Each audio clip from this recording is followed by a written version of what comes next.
Hola, ¿qué tal? Buenas tardes a todos, a todas y a todes. Gracias por venir una vez más a estas lunes de conversaciones en el INCAP, en el marco del INCAP, en el marco del INCAP digital. Venimos realizando ya desde hace, eh, este es el quinto encuentro, así que ya hemos cumplido un mes consecutivo de charlas los lunes en función de los seminarios que estamos poniendo en estas nuevas políticas de hacer política virtual, así que estamos muy contentos con la presencia de Santiago Frasquina, de Silvina Batakis, también obviamente vamos a seguir pensando entrevistados para los próximos lunes y hoy tenemos la presencia de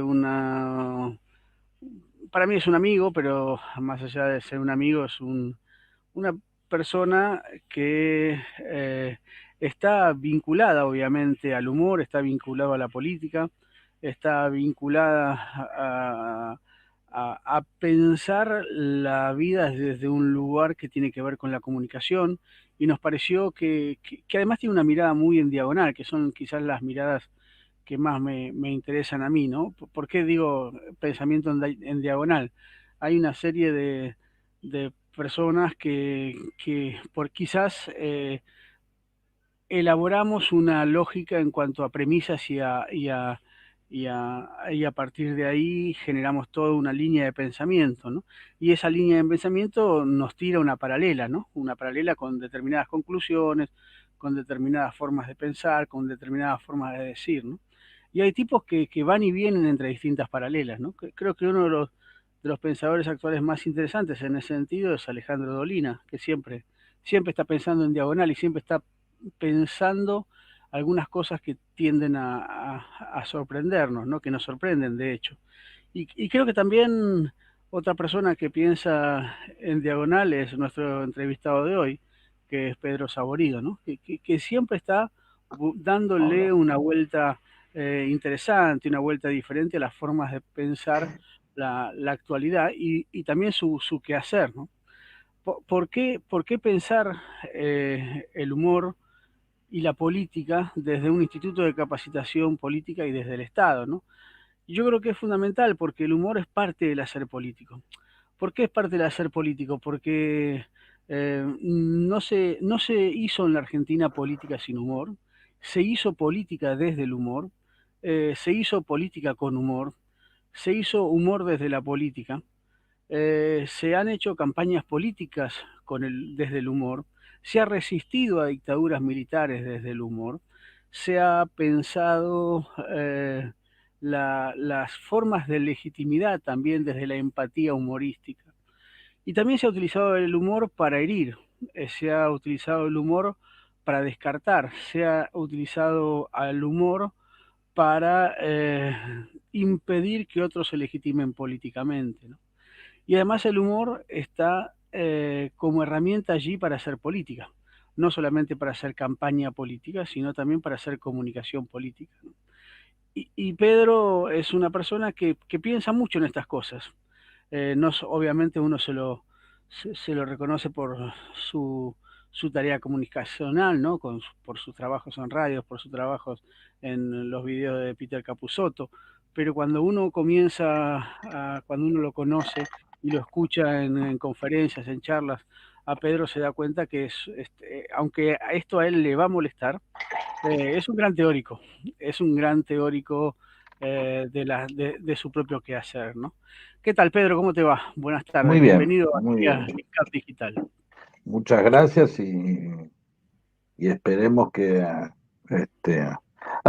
cuando vos recién decías, primero saludar, perdón, a todas, todas y todos, como dijo bien, como dijo Hernán, pero cuando vos decías la idea del humor en la política, es algo que también durante mucho tiempo me dediqué a hacer, quizás como forma, como un intento de haber hecho, de haber querido hacer periodismo y no poder, como un intento de hacer política. Parece que el humor fue la manera que encontré yo para acercarme a la política. después de haber militado. Y, y de alguna manera nos trasciende y las compartimos como para soportar y atacar mucho más de lo de lo que suponemos, ¿no? Así que parece que es una herramienta que hay que tener en cuenta, porque aquel que se dedica a la política la va a vivir, la puede utilizar o la va a padecer como herramienta también, ¿no? Sí, yo estoy, viste que uno tiene quizás como ciertas deformaciones, ¿no? Como mi pasión está atravesada por la historia también, siempre tiendo a pensar los usos del humor a lo largo de la historia, ¿no? Pienso, bueno, la gauchipolítica en el siglo XIX, con esos pasquines en contra de unitarios y federales, donde se burlaban unos a otros, donde, por ejemplo, a Rivadavia lo gastaban y lo nombraban el sapo del desierto, ¿no? El sapo del diluvio, perdón. Y también la revista Caras y Caretas, ¿no? También las formas humorísticas en contra de Irigoyen, ¿no? En contra de Perón también, pero al mismo tiempo el humor de Perón tramitando ahí una empatía extraña, o la revista Humor en contra de la dictadura militar, ¿no? ¿Cómo ves vos cuáles fueron los principales usos del humor en la política? A mí me parece que eh, eh, el humor es como una parte concurrente de cualquier otro tipo de mensaje de actitud o de operación. Si vos pensás en los bufones o en el carnaval como, como humor político, eh, los bufones de alguna manera funcionaban como una especie de humanización del rey y de la corte, y también como válvula de escape. Era el momento donde se permitía hablar del rey y de la corte de esa manera. El pueblo sentía por un momento una pequeña venganza, y creo que en el humor político esa es una de las partes, es la pequeña venganza que se da contra el poder. Chaplin se lo explicaba a Hoover, el, el tipo del FBI, cuando le decía, se le había quejado por qué Chaplin le pegaba patadas a la policía en el culo, que la gente se reía tanto en el cine, y él le explicaba por qué es el pequeño momento, la pequeña venganza que tienen, que yo les pegue una patada en el culo porque ellos no pueden. Es decir, el humor en un momento es un momento de impotencia consumada a través de la burla. Es lo último que nos queda por hacer. Muchas veces nos burlamos o nos reímos, como nos burlamos de nuestro jefe o de nuestro profesor de la secundaria que nos manda marzo. Reírnos o hacer una caricatura es la pequeña venganza que tenemos. Impotente, porque quiere decir que si estamos haciendo eso es porque no podemos hacer otra cosa. Eso sería como uno de los aspectos del humor, ¿no? Y que tiene que ver a su vez con cierta resistencia, en donde el humor aparece como algo que acompaña, no soluciona, pero como digo siempre yo, es un analgésico, no es un antibiótico, es un analgésico, ¿sí? Ayuda a soportar los síntomas. Eh, Obviamente, pasado de rosca, el humor podría pasar de ser algo que nos acompaña a algo que ayude directamente a evadirnos, ¿sí? De asumir o de enfrentar ese síntoma. Esa es una mirada. Y después la otra mirada me parece que en el humor es el humor, cuando el humor pasa al ataque, cuando es un humor que se dedica a corroer a una figura o a un pensamiento, eh, como para debilitarlo y desgastarlo. Eh, si yo tengo que pensar en eso, yo laburé mucho con Tato en un momento donde, te estoy hablando del 88, 89, una democracia todavía joven, 6 años, las instituciones tenían otro peso todavía, los militares tenían otro peso, la iglesia tenía otro peso, entonces hacer humor, digamos, se trabajaba más desde la metáfora muchas veces es hija de la censura, el surrealismo también es hijo de una censura, ¿no? Las mejores gambetas aparecen ahí simplemente porque había que esquivar una censura. había que decir las cosas de una manera tal que no podían ser evidenciadas como un acto directo de agresión, sino que tenían la coartada de ser humorísticas, como esa famosa frase que solemos usar, que es el no te ofendas, te lo dije en joda, no te calentes, que fue un chiste.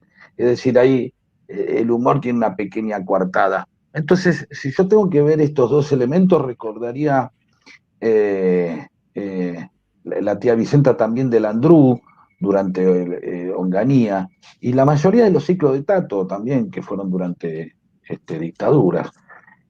Cuando el humor pasa al ataque, cuando el humor ya pasa al debilitamiento o al esmerilamiento de una figura, me gustaría hacer hincapié en aquello que alguna vez sucedió con De la Rúa en el show de Videomatch. Lo dañada que salió la figura de la Rúa después de no poder resolver una equivocación. ¿Se acuerdan lo de la puerta que se iba por un lado, se iba Sí. para el otro? El no poder solucionar eso con humor fue un gran daño para él. Una cosa, imagínate que la imagen de un presidente, de un tipo que llega a ser presidente, con lo complejo que es eso, dañada simplemente por no saber moverse adentro de un estudio, es decir, pasar de un lado al otro simplemente. Eso me gustaría recordarlo porque fue un momento en donde yo sentí que se estaba dando un paso similar al de las famosas tortugas con Ilia.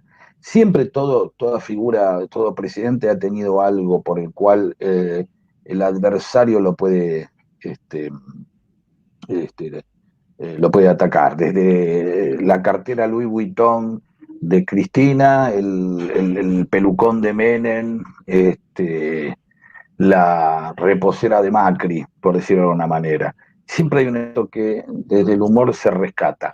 La última diferencia que yo puedo ver en esa carrera es que mientras tanto la cercanía con los políticos o el atrevimiento con los políticos era una novedad, todavía estaba en el territorio de la metáfora.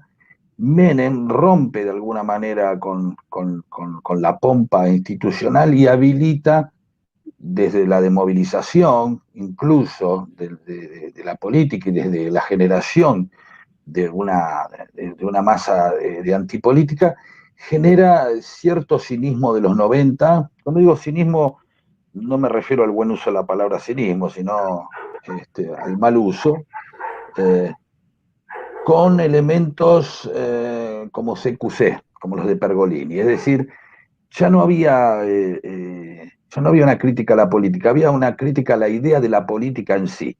Todos los políticos eran chantas y lo que nos quedaba a nosotros no era hacer chistes desde una posición, sino era hacer chistes como si fuéramos los últimos de la fila con respecto al profesor. Ahí se rompió algo, ya no era lo que podíamos decirle a un político, sino que directamente nos acercábamos al político y lo bardeábamos, ¿no? Y le tocábamos el culo. Hay algo también, y cierro esta parte, hay otro giro que es el que luego da un presidente como Néstor Kirchner, que él era el que le tocaba el culo a los cronistas, él era el que bromeaba con los cronistas, se mostraba mucho más impertinente él que los cronistas. Lo que viene después es precisamente que ya no hay lugar para Enrique Pintis ni Secusés. Ya hay dos posturas, ya no es una clase media consumidora de contenidos humorísticos que está casi enfrentada a la clase política, ¿no? El post que se vayan todos trae otra novedad que es haré humor desde el peronismo, haré humor desde el antiperonismo. Ya no, ya no son todos lo mismo, ¿sí? Hay una postura, y esto para cerrar básicamente, que yo viví con mi amigo Mark Quiroga y que lo vivíamos también en la época de Tato, que era igualar a todos los políticos. La gente sentía la necesidad, después de la decepción, de cierta decepción, de una primera decepción de la democracia, de criticar a toda la clase política en sí, a la política en sí, ¿no? Es algo que de lo que derivó la actual antipolítica. La antipolítica hoy todavía tiene esas raíces en los 90, me parece, ¿no? Con la gran decepción.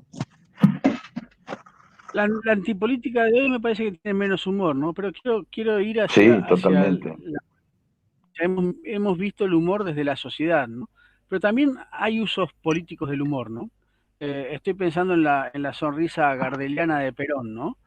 Perón no solamente tiene una sonrisa gardeliana que uno podría decir la hace para el póster, sino que también utiliza el humor para explicar aquello que está al borde del desatino, ¿no? Nosotros no volvemos porque fuimos buenos, sino porque los que vinieron después fueron peores. O cuando él dice, bueno, los peronistas hay heterodoxos, hay ortodoxos, hay revoltosos, pero todos son buenos muchachos, ¿no? Allí está marcando la heterogeneidad y la complejidad del momento del peronismo.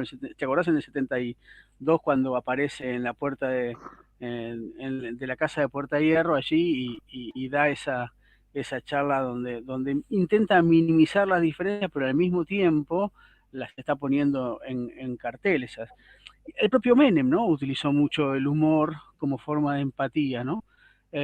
No hay algo, a mí hay un momento de Menem que me parece eh, una metáfora global, ¿no? De lo que es el menemismo, que es cuando está dando un discurso, no me acuerdo si en la EA o en la sociedad rural o en IDEA, y está leyendo un discurso y en un momento determinado va y dice, oh, perdón, me confundí de discurso y saca y se pone a leer el discurso verdadero, ¿no? Pero él lo hace con mucho humor, lo hace con mucha simpatía incluso, y lo que demuestra que lo que importa no es lo que se está diciendo, lo que importa ahí es la salida, lo que importa ahí es el chiste de Menem, ¿no?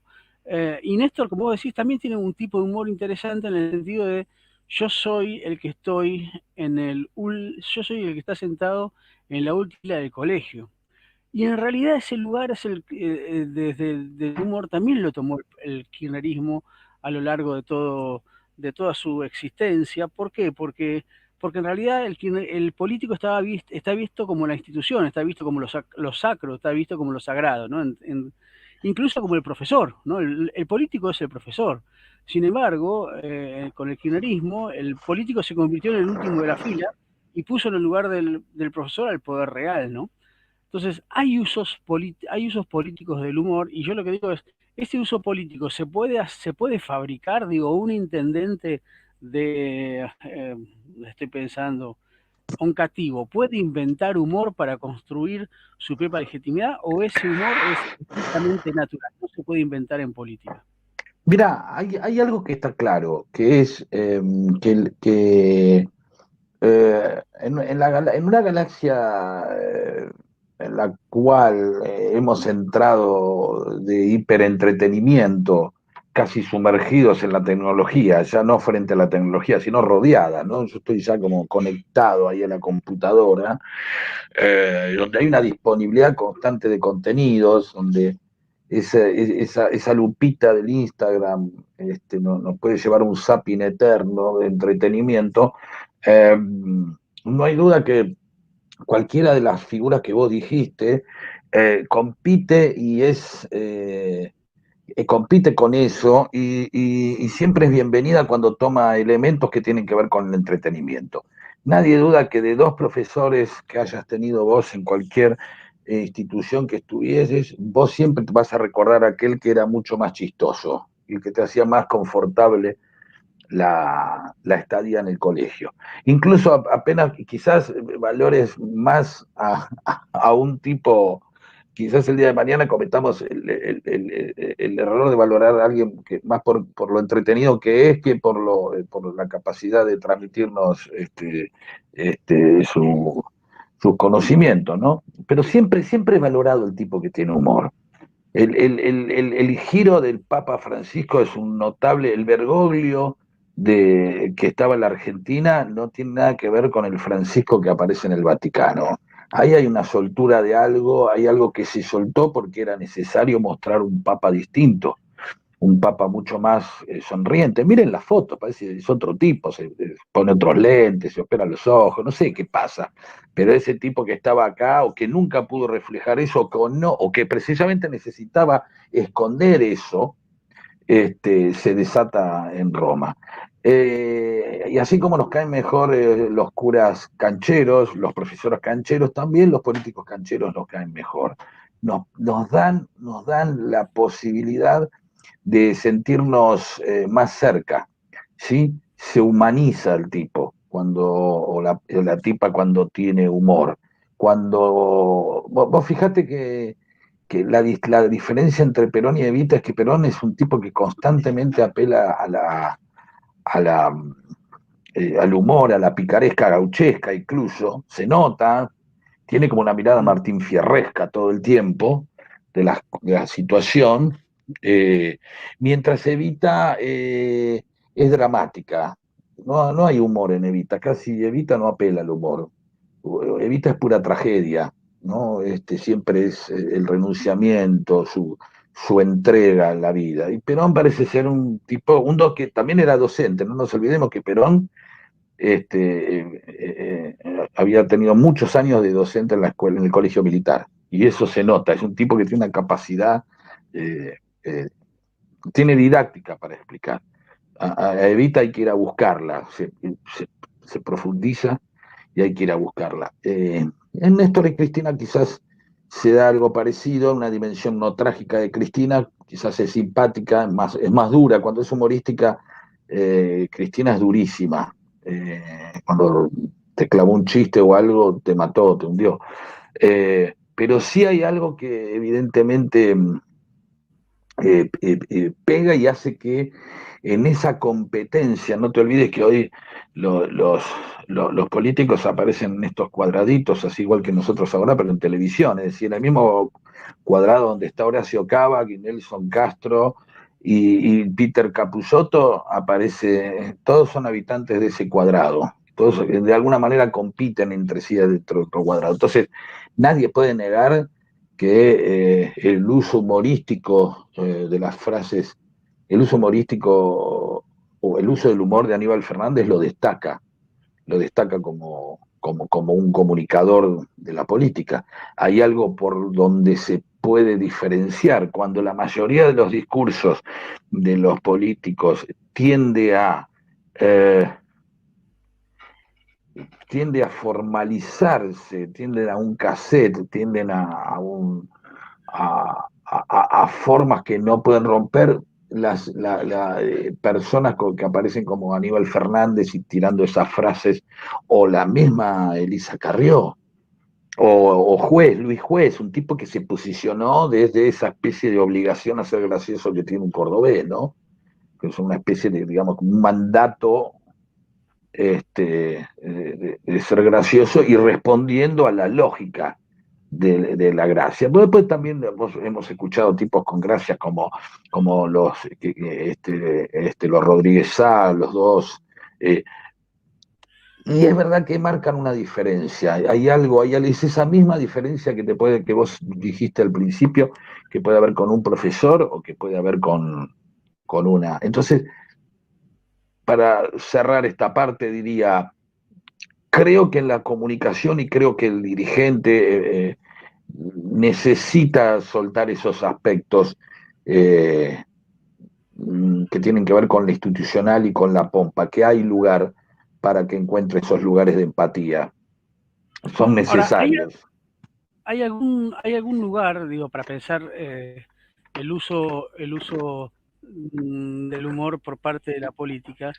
Hay algo que tiene que ver con el humor fallido, ¿no? Cuando vos utilizás al de la Rúa que se equivoca, de la Rúa va a intentar hacer humor con Tinelli porque está acusado de ser un aburrido, ¿no? Entonces, él va a hacer humor y va a intentar hacer humor y no le sale.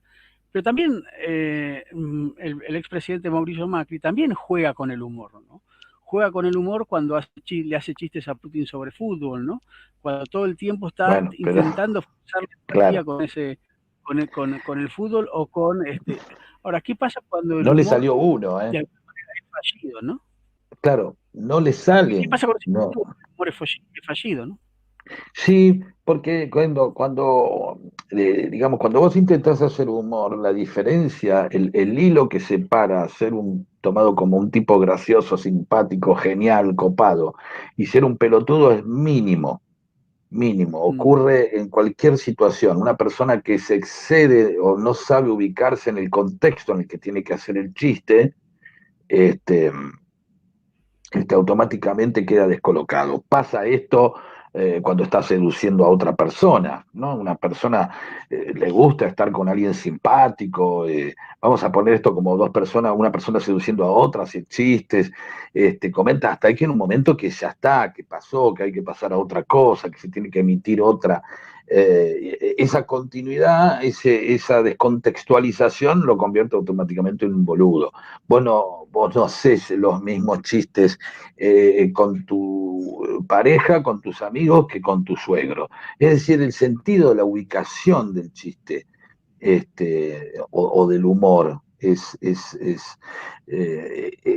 importante. Y para esto se requiere una práctica. Evidentemente, esta cosa de suponer que vas a empezar practicando ser gracioso con Putin o con un presidente, no, quizás no es la mejor manera, o no era el lugar adecuado para mostrar esa faceta. ¿Sí? Sin embargo, vos fíjate una cosa. Rodríguez Larreta tuvo un incidente en el cual estaba hablando al principio de la pandemia, de la necesidad de usar el lado interno del codo para taparse, y el tipo se manda un estornudo en medio de eso. ¡Oh! Se manda. Eh, lo que hace automáticamente es hacer un video y tratar de viralizar atrás enseguida el momento en donde ve eso y dice, creo, recordando de él, dice, qué boludo. Uy, qué boludo, estornudé. O sea, toma lo que le ocurrió, y cuando vos tomas una broma de la misma manera que tomás un insulto lo anulás. Es decir, en el momento en que al peronista se le dice choriplanero, o a Cristina se le dice yegua, o meten las patas en la fuente, y el peronismo toma todos esos elementos y los hace parte de la identidad, de la misma manera que un hincha de Boca se dice sí, soy bostero, el Huracán dice sí, soy quemero, el de Newell te dice sí, soy leproso.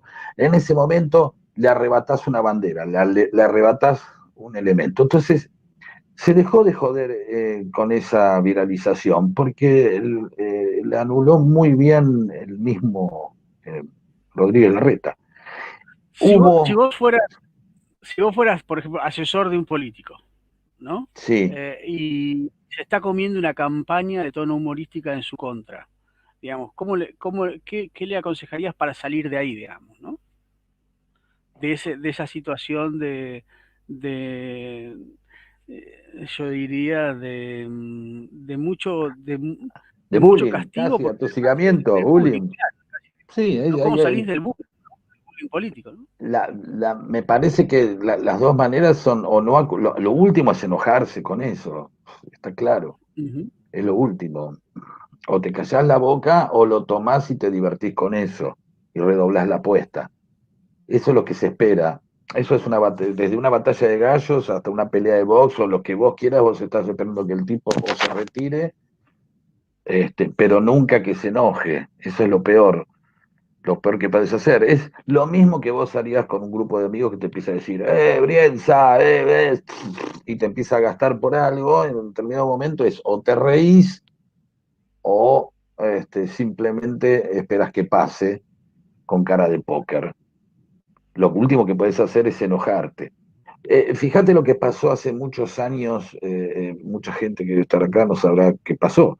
En el programa de Tato se nombra una vez a la jueza Servini Descubría, ella enterada del chiste, alguien que le comenta, manda a secuestrar el programa, eh, Tato redobla la apuesta y después de que fue secuestrado el programa, esto estamos hablando en el año 90, o sea, 7 años de democracia, 89, 6 años de democracia. Tato redobla la apuesta, convoca un montón de figuras, búsquenlo ahí, Tato y Servini de Cubría, y aparece Soda Stereo, Pergolini, Dolina, todo lo que se te ocurra, cantando la jueza Burubudú Díaz, porque no se la podía nombrar. Es decir, lo que provocó fue el efecto contrario automáticamente, ¿sí? Entonces, este tipo eh, de actitudes son las que generalmente luego hacen que la persona que sufre la primera idea del escarnio, como si fuera una especie de arte marcial, tome la broma del otro, tome la agresión del otro y la convierta en algo propio. El peronismo y muchos políticos del peronismo lo hacen constantemente. Lo digo el peronismo porque se intentó en un momento desde el macrismo tomar la palabra de gato, decirle gato a Macri, el gato no se va, y una serie de cosas, y no terminó de funcionar. No había una convicción en eso. ¿Sí? Creo que el tema de ahí es la convicción con lo que hace. Es como, viste la clásica escena le tiran un naranjazo a un arquero y el arquero agarra la naranja y se la come, Sí. ¿viste? Es eso mismo, es eso mismo la actitud. Yo recuerdo que hubo incluso un spot que no se sabía si era oficial o no, de un tipo que tiraba un gato y el gato se daba vuelta, ¿no? Y finalmente hubo ahí como un humor que ponía al límite el maltrato animal, ¿no? Aun cuando sabemos Claro, que si un gato pues no le pasa nada, pero digamos, pero hubo ahí como una lógica en el cual si vos te pasás de rosca del humor y al humor negro, también está complicada esa respuesta, ¿no? Hay un espacio donde el humor en política hacia uno mismo solamente puede ser angelical, no puede ser un humor negro, ¿no? El humor negro es contra el adversario, ¿no? sí, vos fijate cuando Carrió intenta hacer una gracia y habla de Santiago Maldonado y de pronto lo compara con la conservación del cadáver con Walt Disney. Derrapa de una manera ahora, derrapa para el contrario. Quizás lo que logra sobre los propios es precisamente un envalentonamiento sobre el tema, es decir, la pérdida de pudor. Porque si es algo que hace el humor, tanto con un profesor o el más garompa de la barra, es bajarlo de un pedestal. Es decir, le vas perdiendo el miedo, o por lo menos vas tomando un analgésico que te hace suponer que le estás perdiendo el miedo. La revista Humor en la dictadura funcionó de esa manera. De alguna manera nos íbamos animando a hablar de lo que ocurría a partir del humor, ¿sí? A partir de una revista humorística, que a su vez también, fíjate, la primera revista que saca paralela es Sexhumor, es decir, los dos temas tabú de la sociedad, que eran la política y el sexo, y otro gran tabú que es el sexo, van avanzando con el humor. De la misma manera que en los 40, los 30, 40, 50, 60 y hasta los 70, en los 80 empieza la decadencia, el atrevimiento no ibas a encontrar lo mismo en televisión que en la radio. Lo zarpado lo ibas a encontrar en el teatro. La gente iba a ver teatro de revistas. ¿Qué veía? Minas en bolas y tipos haciendo chistes políticos.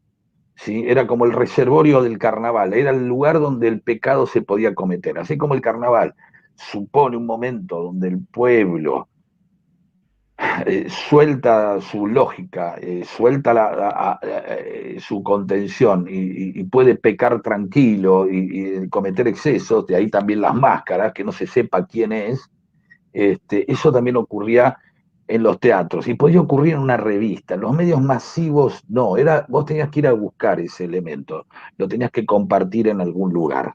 Eh, entonces, cuando vos me planteás lo que pueda ocurrir con esos excesos, es que también habilitan en determinado momento, derriban códigos, ¿sí? Ya, códigos que se pueden literalizar. Es decir, ¿cuál es el problema? ¿Dónde está el límite entre decir que vamos a ahorcar a Alberto y a Cristina y colgar unos muñecos que representan a Alberto y Cristina? ¿Es humor negro o eso corre peligro de ser literalizado? Cuando digo peligro de ser literalizado es suponiendo distintas etapas de una pulsión, es decir, un sentimiento, un pensamiento, un discurso y una acción, yo puedo sentir ganas de matar a alguien, luego puedo pensar en matar a alguien, y luego, pero ahora después viene, cuando empieza el discurso viene algo, que es la exteriorización de esa pulsión.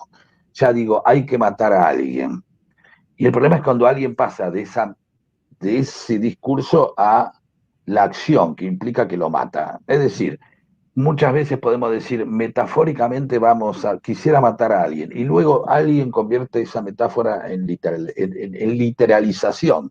Imagínate estos pibes en Villa Gesell, los rugbyers, la cantidad de veces que juntos habrán dicho, vamos a matarlos, y los vamos a matar, y los vamos a pasar por arriba, y los vamos a pisar. Bueno, un día mataron a uno.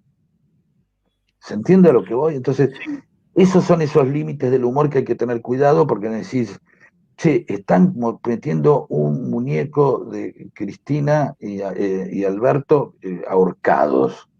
¿En dónde lo dejamos eso? Son dos muñecos, hay algo grotesco ahí, ¿viste? Hay algo paródico, hay algo hasta podría parecer gracioso. Alguien seguramente se rió con eso.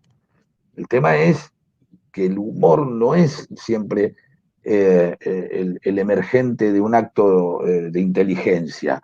¿Sí? Sí, el bullying implicaría todo lo contrario, es un acto de psicopatía, alejado totalmente de la inteligencia. Y es humor también. O sea, generalmente la idea de tomar un punto es para divertirse a costa de su sufrimiento y luego por su sufrimiento. Entonces, en ese sentido, si uno ve las caricaturas del Mosquito, de Caras y Caretas, son muy violentas, son muy agresivas. Lo bueno es que si precisamente ahí se tramita eso, pero el tema es que de ahí a la literalidad se puede pasar en segundos, digamos, ¿no? Sin poder medir o prever cuándo puede ocurrir eso. uno tendría a pensar que la lógica del humor es estrictamente irreverente y está en el lugar del despoder. Pero, sin embargo, muchas veces el humor se utiliza desde el poder. Digamos, ¿cuál es la diferencia del humor político puesto desde el lugar del poder o del despoder? ¿No? Ya hemos hablado desde el lugar del despoder, pero ¿qué ocurre con el lugar del poder cuando además se hace bullying desde el poder con todos los medios posibles de hacer bullying, ¿no? El humor habilita la pérdida de otros sentimientos como la ternura o la piedad, ¿sí? Aparece una especie de diversión desde el punto de vista del que la sufre, aparece una especie de diversión perversa. Siempre nos vamos enterando cómo desde el abuso de poder aparece algo humorístico, ¿no? El divertirse con alguien que está sufriendo. Eh, Poner desde el punto de vista del poder, no sabría decirte desde qué lugar, dado que no comparto muchos espacios de poder para ver de cómo se ríen a veces de lo que están viviendo, cómo se ríen de eso que nosotros, o que desde la se padece, cómo podrían llegar a divertirse. Pero imagino que se podrían divertir de la misma manera que se divierten que cruelmente alguien se puede divertir, un niño se puede divertir atándole petardos en la cola a un gato o pateando un perro. ¿Se entiende? Hay formas Sí. muy crueles del humor. Eh, y quizás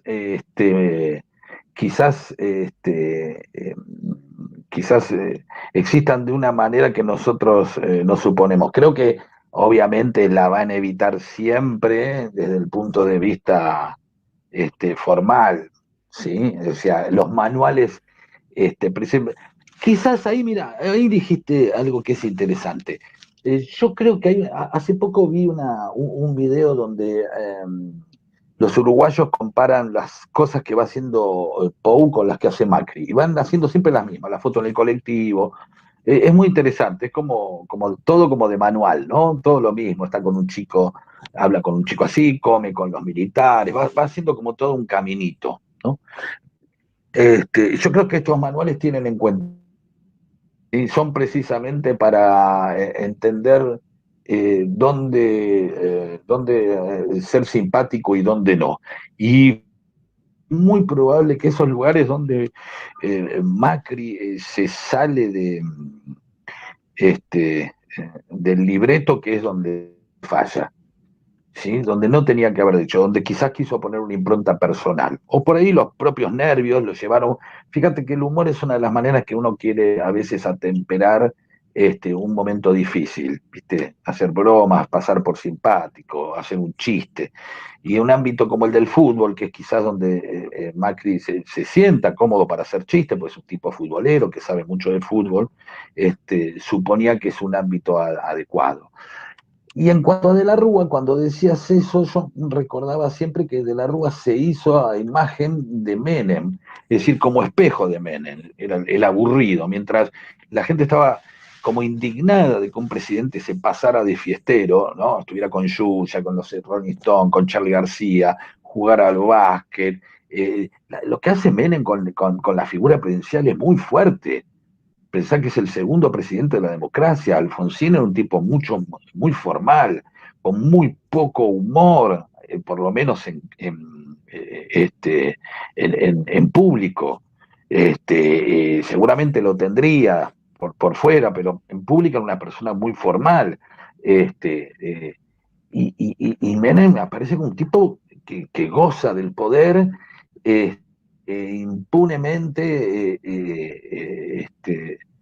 no deja de sorprender constantemente. No sé si como estrategia, pero se convierte en un tipo en el cual no podíamos dejar, recuerdo con Omar, no podías dejar de hablar todos los días, sorprendía con algo. Si no era con la Ferrari, era porque había andado en moto, porque había recibido una visita o porque había dicho una barbaridad. Y con la misma impunidad que jugaba al básquet, o se juntaba con Yuya, se abrazaba con Rojas, ¿no? Con el almirante Rojas. Eh, entonces, De la Rúa aparece como una figura que toma la posta, como él dicen que soy aburrido, como una marca, es decir, se quiere mostrar, decir, después de la fiesta voy a venir yo a ser un presidente en serio. Evidentemente, eso no dejó de funcionar en algún momento y en el momento donde se tendría que ir a buscar fue al peor lugar del mundo, que era el show de Video Match, que es la celebración absoluta de la muchachada argentina, la fiesta del bullying. ¿Cómo no se te iban a cagar de risa?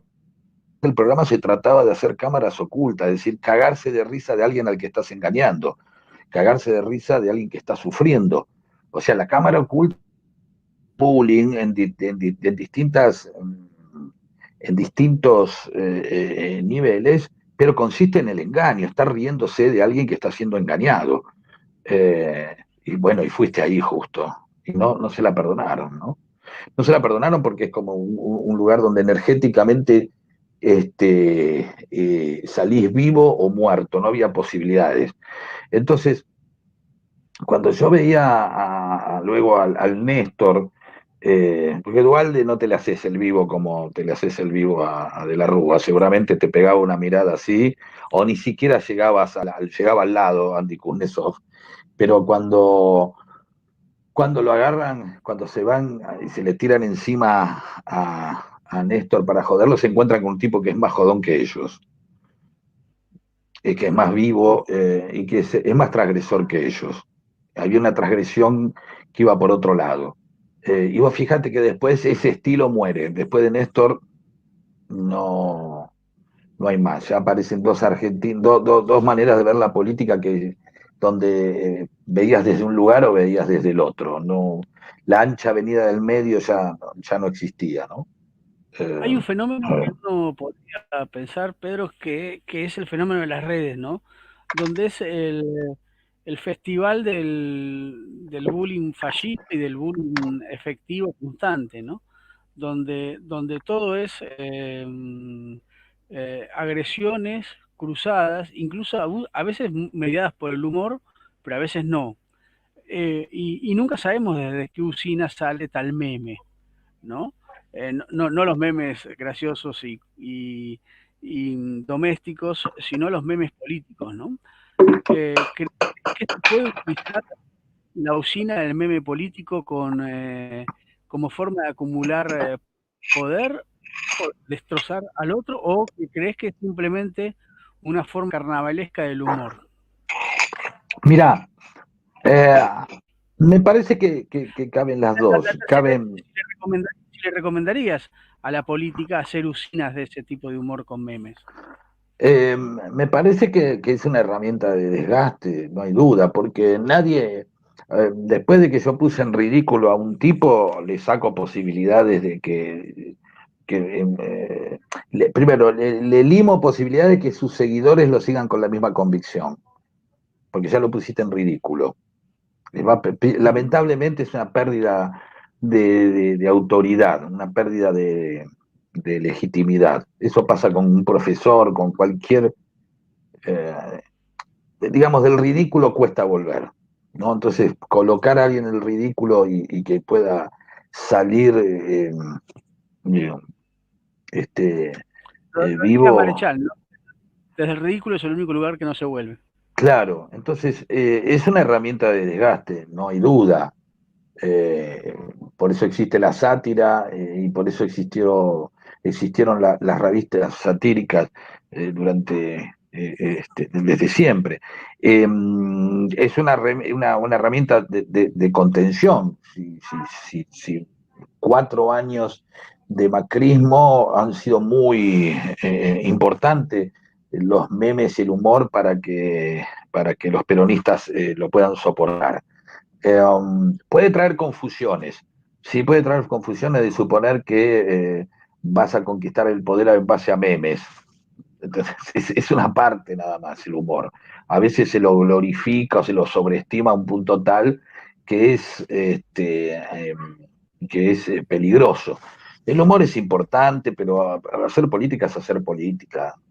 Y nadie va a llegar eh, a imponer el socialismo en América Latina en base a memes o con el humor, digamos, con un ejército de Enrique Pintis marchando sobre América Latina.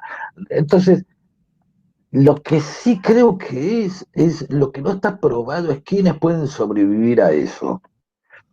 Eh, no voy a dar nombres, pero voy conociendo periodistas, amigos, que en determinado momento pasan por algunas crisis cuando toman una postura frente a algo y los cagan a tomatazos desde las redes. Es decir, eh, la, la, la, la tentación de dejarse llevar por todos esos comentarios que aparecen es muy fuerte y es imposible contestarles a uno por uno. Entonces me parece que es parte de algo, a lo que te vas a someter. ¿Viste como decís, bueno, serás un político que pueda soportar ir a Intratables con Doman y bancarte estar en Twitter. Y a partir de ahí vas a tener que soportar las bromas. Un jugador de fútbol Mm. o un árbitro soporta entrar a un lugar y decir, ¿puede un árbitro o un jugador de fútbol estar influido por la hinchada contraria? Y sería bueno que no, porque si no, no puede jugar al fútbol el tipo, ¿no? Precisamente a eso van, eh, a una tribuna, no, vos no vas a alentar a tu equipo nada más, vas a denigrar al otro, vas a desgastarlo. ¿Sí? Y si yo veo una serie de bromas sobre un dirigente al que quiero o al que respeto mucho, es probable que pueda mellar en la estima que yo le tenga a esa persona. Es probable que sí, que pueda hacer algo en contra. No creo que sea decisivo, pero eh, no creo que ante una avalancha de comentarios y de memes, pues fíjate lo que ocurre con Del Caño en estos días. Es increíble la cantidad. de memes que aparecen, no creo que sea una situación de la que no salga con un cierto desgaste personal, interno o dentro de sus seguidores. Algo ahí asemella, porque son miles y miles de comentarios y alguno en alguna neurosis va a pegar. Es decir, esto es como, ¿te acordás? No sé, recomiendo ver Apocalipsis Now. Hay una escena hermosa en la que mientras van en una lancha por un río de Vietnam, de pronto se le empiezan a caer miles de flechitas, chiqui, chiqui, chiqui, chiqui, unas flechitas así que son una porquería, eran como una lluvia de escarbadiente, y los tipos lo único que hacen es, se ríen, pero dicen, ¿qué te dirán con estas pelotudeces? Y de pronto, pum, entra una y se lleva puesto a uno, porque en medio de todo eso que los estaba mareando, les entró una como una lanza, les entró una lanza. Eh, yo creo que eso es lo que pueden provocar hoy atacan y esmerilan y pueden cubrir un espectro de los seguidores o de los opositores.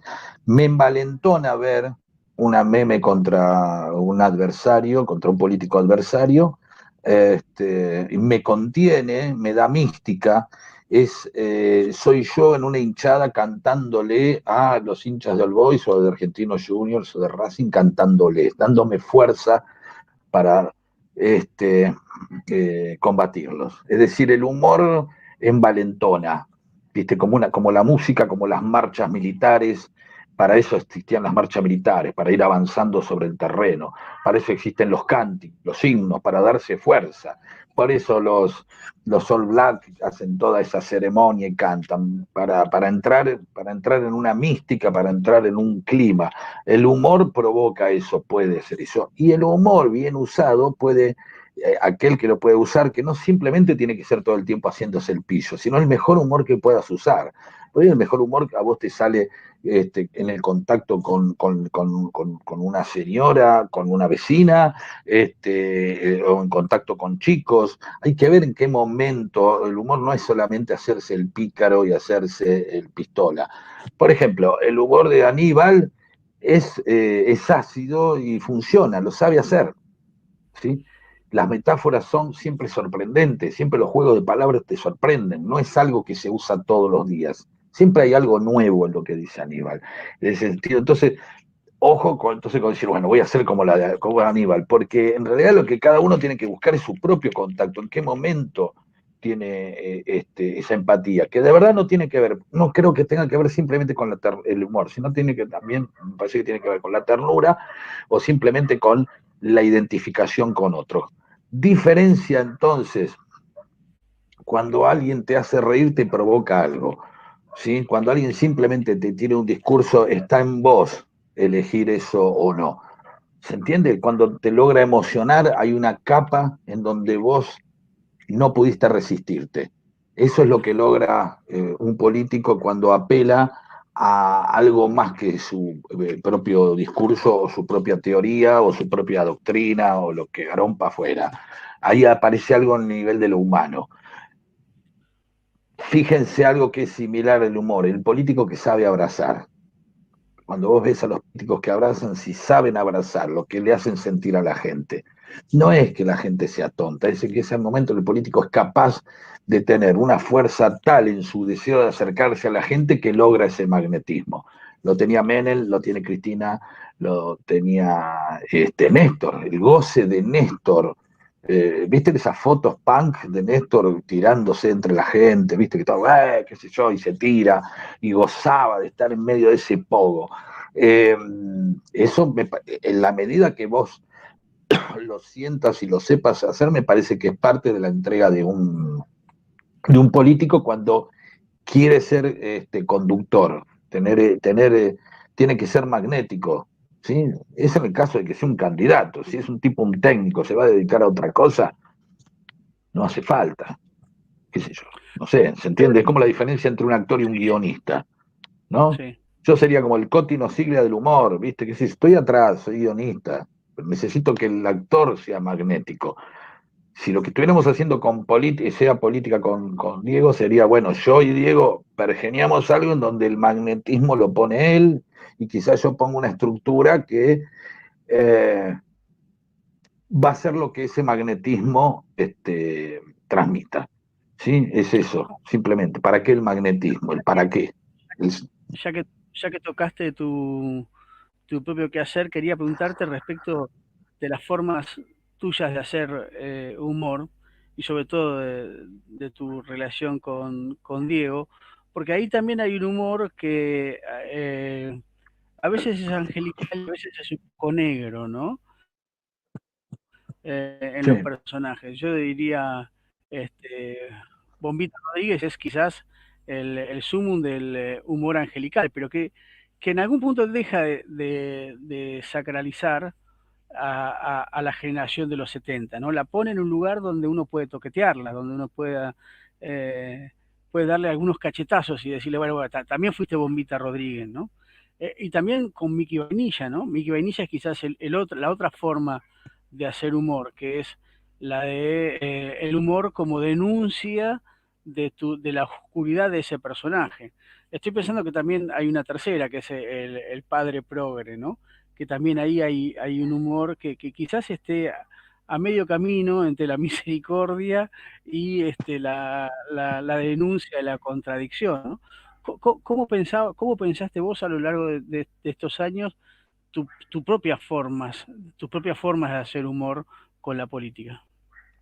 de las tres maneras que vos dijiste, justo, no porque lo haya pensado así, sino porque cuando vos lo decís me doy cuenta que es así.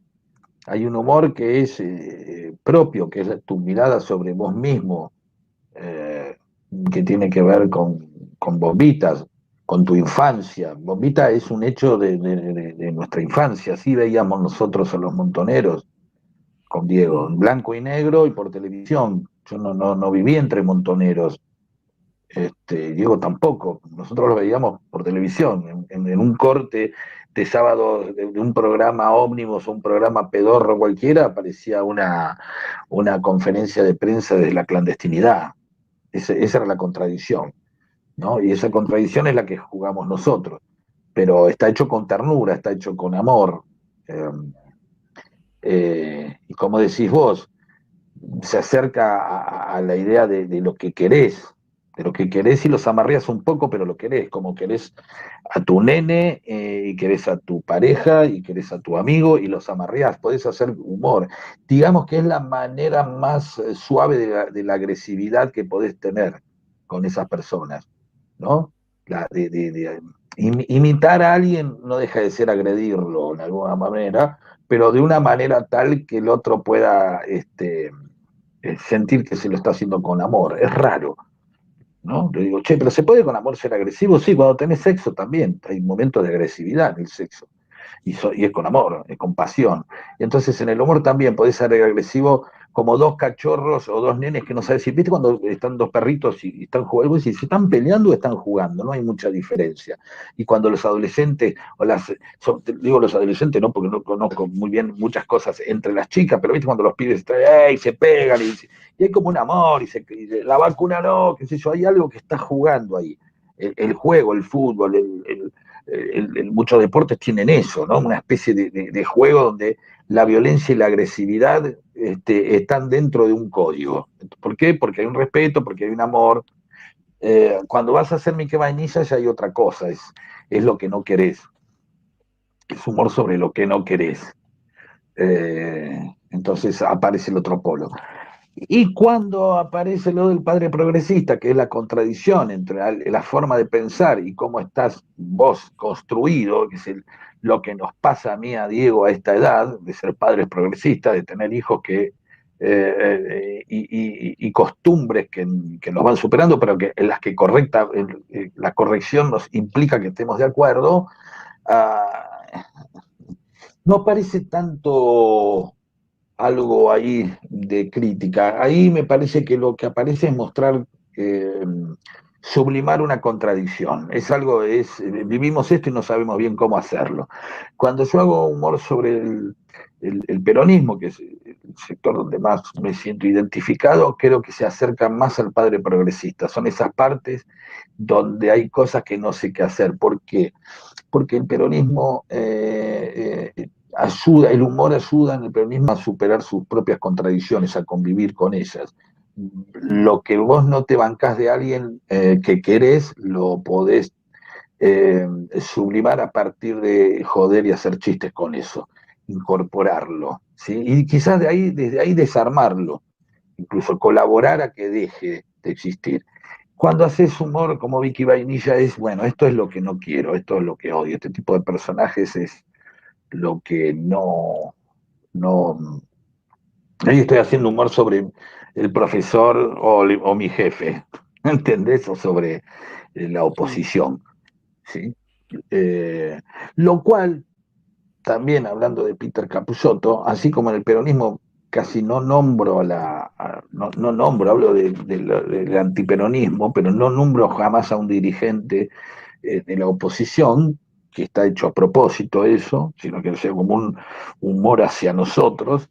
Eh, Me parece que algo que puede incorporar la política es hacer humor sobre sí mismos. Es esto que hizo Menem. Se rió de la política, se rió del rito de la política, diciendo, miren, en la política tenemos discursos preparados para esto y discursos preparados para el otro. ¿Y saben qué? Yo agarré el de otro.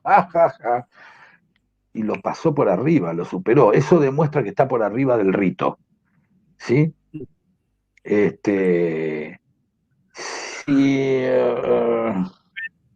Pedro, sí. eh, te quiero agradecer esta charla, ya pasamos una hora y tenemos Perdón, como, como política, no, no, al contrario, seguiríamos charlando, pero tenemos como, para no robarle tiempo a a nuestros la gente. entrevistados, a la gente, digamos, que nos está ¿Hay alguna escuchando. pregunta? Y cerramos, si querés. Si hay, si Sí, hay. no sé si hay alguna pregunta del público, porque capaz la hay, capaz no. Yo te quiero agradecer este encuentro y también pensar la lógica de la acción política, porque por qué pensar el humor en un instituto de capacitación política? ¿No? Porque tiene que ver con las formas de acumular política. El humor es un núcleo donde se acumula política, donde se acumula poder, ¿no? Y también es una herramienta para salir o para defenderse, ¿no? O también para generar empatía, ¿no? Y esta lógica que me interesó mucho esto que vos planteaste hacia el final, ¿no? Donde lo ritual está por encima de lo verdaderamente político, ¿no? Lo verdaderamente político es la acción política, es la acción que va más allá de lo ritual, que va más allá de la representación de lo políticamente correcto, ¿no? Cuando uno piensa, incluso la acción política de los sectores de la oposición, ¿no? Yo creo que en el momento en el cual el kirchnerismo hizo mayor política es cuando rompió los ritos, cuando fue más auténtico es cuando rompió los ritos de la política, ¿no? Yo creo que el verdadero Macri también es cuando rompe los propios ritos de la política y ahí cuando hace humor fallido también hay algo de la autenticidad del Sí, propio sí, Macri, sí, sí, sí, sí, la sí, sí, sí. autenticidad del propio de la Rúa, ¿no? Yo creo que esta charla, más allá de haber sido muy exquisita por haberte escuchado y por los conceptos, yo creo que es de gran utilidad para los comunicadores políticos, ¿no? Para aquellos asesores que están en este momento pensando de qué manera hacer política. Por supuesto que la política no es solamente la comunicación y por supuesto que un intendente o un gobernador que haga chistes no se constituye en un buen No, para nada. no hay un sendero humorístico al socialismo, como bien vos dijiste, pero sí creo que son herramientas que se pueden pensar y que se pueden utilizar, sobre todo cuando el capital humano está, ¿no? Cuando el político o la política está pensándose a sí misma como construcción en un entramado de ligación con lo popular, ¿no? Digamos, ¿por qué? Porque los pueblos se divierten, ¿no? Y quizás el mejor político es el que sale del pueblo. El mejor político es aquel que se divierte y que se divierte también haciendo política. Así que yo te quiero agradecer esta A charla y vos, bueno, muchas gracias. decirles a los que nos estuvieron viendo que fueron alrededor de 200. Ha sido una charla en vivo muy numerosa. Siempre vamos entre los 120 y los 200 personas. Esta ha sido muy numerosa. Y tenemos fe de que se repliquen las visualizaciones en YouTube. Tenemos prácticamente a lo largo de la semana unas 2000 visualizaciones, así que estamos muy contentos. Decirles que hemos abierto nuevos seminarios, que pueden entrar a la página del instituto, o si no, al INCAP digital. Ahí tenés mininterior.gov.ar y allí te vas a enterar de todas las cosas que estamos haciendo. Para el lunes que viene vamos a ir anunciando a lo largo de la semana quién va a ser el invitado o la invitada, así que no tengo más que despedirme y agradecerte de vuelta, Pedro, por esta charla. Muchísimas Por gracias favor. a todas, a todos y nos vemos el lunes que viene. Chau. Chau, chau, Hernán.